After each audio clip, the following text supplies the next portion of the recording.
Welcome back, everybody, for another deep dive. And today we're tackling something that I think a lot of us can relate to. Sometimes they're dreaded, sometimes they're exhilarating.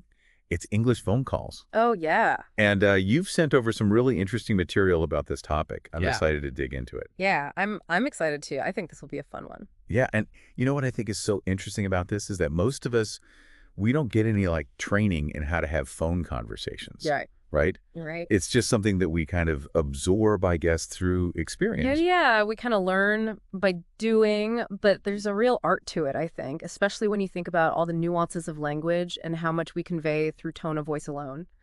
Absolutely. So it's not just what you say, but how you say it. Yeah. And one thing that really jumped out at me in these sources was how much emphasis is placed on those initial greetings. It's like, why is there so much focus on that Right. first hello? It's fascinating, isn't it? It's like, think about it. When you answer the phone, you're essentially setting the stage for the entire interaction, right? That first impression can really shape how the rest of the conversation unfolds. So like if I answer with a super enthusiastic hello for some more reserved good morning, that could send totally different signals to the caller. Precisely, your tone of voice conveys so much information, even in those first few seconds. Yeah. A bright and cheerful greeting might signal openness and friendliness, while a more formal tone might convey professionalism or even distance. And I noticed the sources offered a lot of alternative phrases for greetings. We've got everything from a simple hello to good morning, you've reached your name, how can I help you? Right. Is there like a right way to do this? Well, the best greeting really depends on the context. Who are you Mm. talking to? What's the purpose of the call, for example? If you're answering a work call, you might opt for a more formal greeting, one that establishes professionalism right from the get-go. Yeah. But if it's a friend calling, you can be more relaxed and casual. It's all about reading the situation and adapting your language accordingly. Okay, so context is key. But let's say you're the one making the call. Yeah. What about those phrases for asking to speak to someone? One source actually listed several options like, may I speak with name, please, or would name be available? What's the strategy there? What's interesting here is that there's this subtle power dynamic at play. Think about a phrase like, is name there? Yeah. It comes across as very direct, almost demanding. Right. But by using may I speak with name, you're implying respect for the other person's time and acknowledging that they might not be immediately available. It's like you're politely requesting their presence rather than assuming they're just waiting by the phone for your call. Exactly. It's a small shift in language, but it can make a big difference in how you're perceived. That subtle shift in phrasing conveys a sense of consideration and professionalism. It's almost like you're saying, I value your time and I'm approaching this interaction with respect. So it's not just about being grammatically correct. It's about using language strategically to create a positive impression. Absolutely. And this is especially important in professional settings.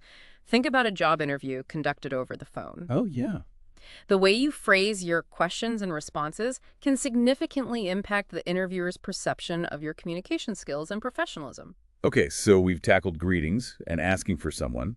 Let's move on to those scenarios where the person we need to reach isn't available. Ah, yes, the dreaded voicemail box. Exactly. The sources you provided actually had several sections dedicated to leaving effective messages.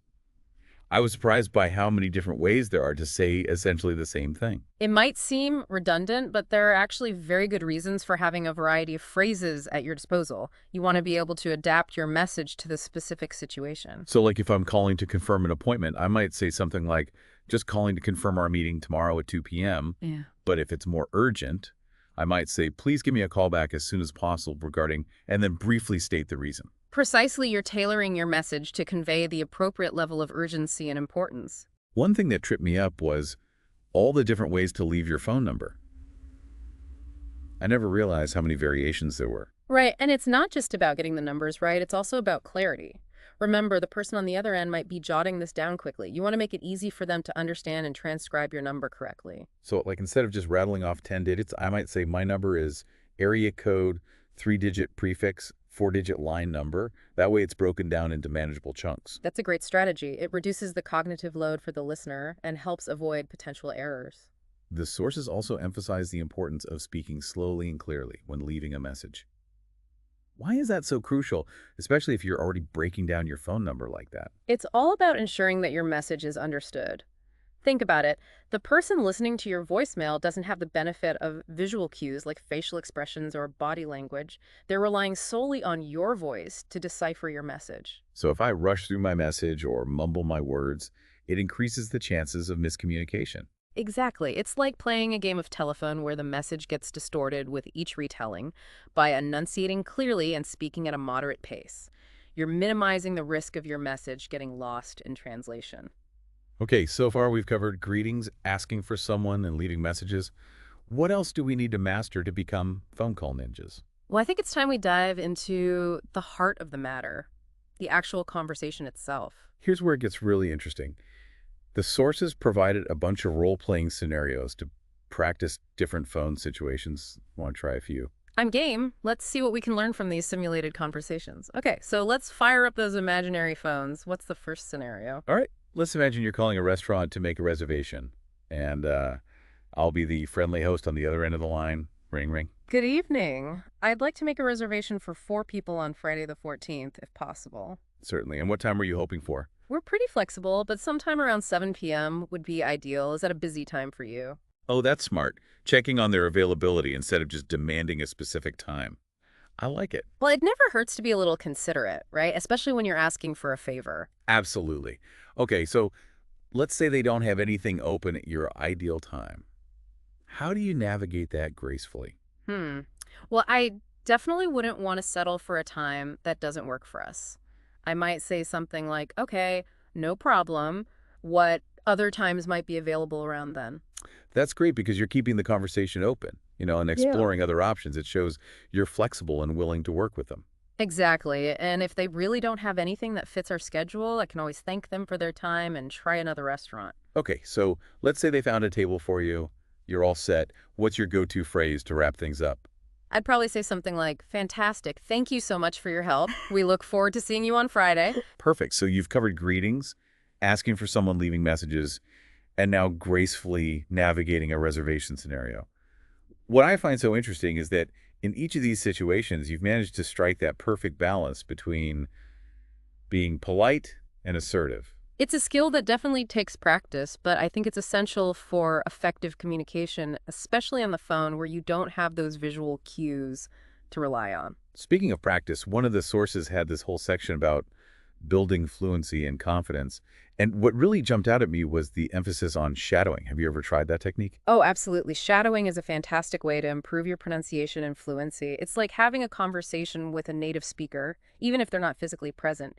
You essentially listen to a recording of someone speaking and try to mimic their intonation, rhythm, and pronunciation as closely as possible. So it's kind of like karaoke for spoken language. Exactly, but instead of singing along, you're speaking along. It might feel a little silly at first, but it's incredibly effective. What I love about shadowing is that it forces you to pay attention to those subtle nuances of pronunciation that you might otherwise miss, like the way a native speaker stresses certain syllables or the subtle rise and fall of their intonation. It's those fine-grained details that can really make your English sound more natural and fluent. The sources also mentioned recording yourself. Is that really necessary? It can be incredibly helpful. It's like having an instant replay of your conversations. When you listen back to yourself, you can identify areas where you might be stumbling or where your pronunciation could be clearer. It's a great way to pinpoint your weak spots and focus your practice. I can imagine it's a bit cringeworthy at first hearing your own voice played back to you, Yeah. but I get the value in it. Now, you mentioned something earlier about how the phone can amplify certain emotions. Can you elaborate on that? It's fascinating how much emotion we convey through our voice, even without realizing it. Think about it when you're happy. Your voice tends to be higher pitched and more animated. But when you're sad or stressed, your voice can become lower and flatter. It's like our emotions have a way of coloring our vocal cords. And on the phone, where we don't have facial expressions or body language to soften the blow, those emotions can become even more pronounced. Exactly. It's like those emotions are being transmitted directly through the phone lines, amplified by the lack of other sensory input. So if you're having a tense conversation, it's crucial to be extra mindful of your tone of voice. That makes sense. You don't want to accidentally come across as aggressive or dismissive, especially if it's a professional call. Precisely. And even in casual conversations with friends, being aware of your tone can help prevent misunderstandings. You wouldn't want a simple joke to be misinterpreted as criticism just because your tone was off. Okay, so we've covered the importance of tone. Mhm. What about those tricky situations where you have to deliver bad news or address a complaint. How do you navigate those conversations with sensitivity and professionalism? Those are definitely challenging situations and they require a delicate touch, but there are a few strategies you can employ to make those conversations go as smoothly as possible. Do tell, the sources didn't really dive deep into those types of scenarios. Well, the key is to be empathetic and understanding. Even if you're the one delivering the bad news, you want to acknowledge the other person's feelings and validate their concerns. So instead of just blurting out the bad news, you might start by saying something like, I understand this is disappointing to hear, and I want to assure you that I'm here to help in any way I can. Exactly. You're setting a tone of empathy and support from the outset. And even if you're dealing with a complaint, it's important to listen actively and let the other person express their frustration. So resist the urge to interrupt or get defensive, even if you feel the complaint is unjustified. It's tough, but yes, remember, the goal is to resolve the issue and maintain a positive relationship if possible by listening patiently and acknowledging their feelings. You're showing that you take their concerns seriously. And once they've had a chance to vent, you can then calmly explain your side of the story or offer solutions. Precisely. It's all about finding that balance between empathy and assertiveness. You want to acknowledge their feelings without necessarily agreeing with their assessment of the situation. And then once you've established that mutual understanding, you can work collaboratively towards a resolution. Okay, we've covered a lot of ground here, from greetings and messages to handling tricky conversations. We've explored a wide range of phone scenarios. What I've realized is that phone calls are more than just about conveying information. They're about building connections and navigating complex social dynamics. Absolutely. It's about using our voices to bridge the gap between ourselves and the person on the other end of the line. And like any form of communication, it takes practice and finesse to master the art of the phone call. Speaking of mastering the sources, also touched on the importance of understanding cultural differences in phone etiquette. I think that's a crucial aspect, especially in today's globalized world. It's essential. Different cultures have different norms and expectations when it comes to phone conversations. For instance, in some cultures, it's considered rude to jump straight into business without first engaging in some small talk. So, like, before launching into your sales pitch, you might want to ask about the weather or inquire about their family. Precisely. It's a way of building rapport and showing that you value the relationship beyond just the transaction at hand. And I imagine these cultural nuances extend beyond just small talk things, like how directly you express yourself or the level of formality you use could also vary depending on the cultural context. Absolutely. For example, in some cultures, it's perfectly acceptable to interrupt someone if you have something important to say. But in other cultures, interrupting is considered very rude, and you're expected to wait patiently for your turn to speak. So it's not just about learning the language, it's about understanding the unspoken rules of engagement within that particular culture. Exactly, and that's what makes intercultural communication so fascinating and challenging. It's a constant process of learning and adapting to ensure that your message is received in the intended spirit. Well, I think we've provided our listener with a solid foundation for navigating those sometimes tricky English phone calls. We've covered everything from basic greetings and messages to handling difficult conversations and navigating cultural differences. I think we've equipped them with a toolkit to become truly confident communicators on the phone. Speaking of confidence, any final words of wisdom before we wrap up? Well, I think my biggest takeaway from this whole deep dive is that it's okay to make mistakes. It's all part of the learning process, right? Yeah, for sure. For sure. Even native English speakers have those moments where they fumble over their words or misspeak.